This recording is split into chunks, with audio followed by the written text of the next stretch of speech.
Hey guys, welcome back to W.Heirs, where the W stands for wealthy and the heirs is self-explanatory. And today, I'm going to show you how to pay off your car using your house.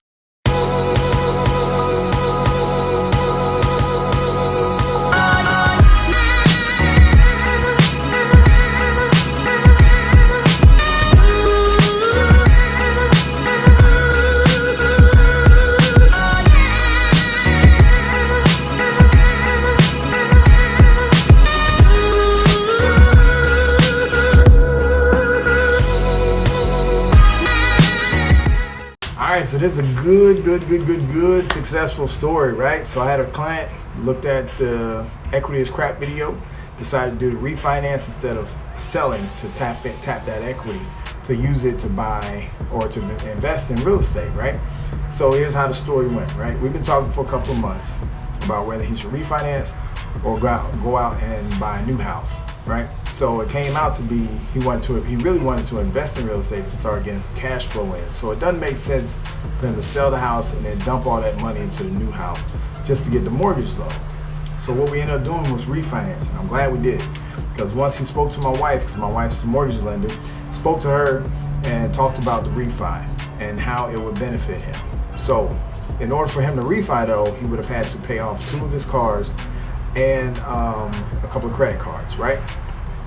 So after they did all the numbers, it came out to be he was able to pay off both of his cars, pull out about $30,000 to invest in real estate, and his house was worth between 155 to 160,000. So he only pulled out 126,000. So even if he decided to sell right now, his cars are already paid off. He already got 30,000 in the bank, and he still has an additional 30,000 of equity that he can receive if he decided to sell the house, all which would be tax-free because he's already passed the 2-year minimum that's required by IRS. You have to stay in your house 2 out of the last 5 years consistently in order to claim the profits of the sale of your house tax-free. So he meets that guideline with no problem. He's been there for the last 10 years. So not only did he refinance and get the $30,000 tax-free, if he sold, he would get the other additional 30, well, minus your expenses, of course. So let's call it 20, 18 to 20. He would get that also tax-free. But the beauty of this is that he was able to pay off his cars, get the $30,000.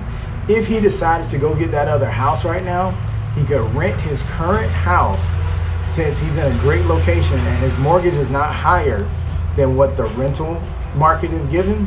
He could rent that house, cover his mortgage, move into another house, putting only 3.5% down and get a great rate right now, and be that much closer to being debt free, because he has no other debts except for the house that he just purchased.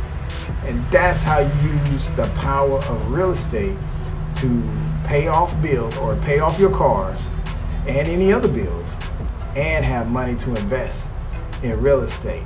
Now, this ain't the time to go on vacation.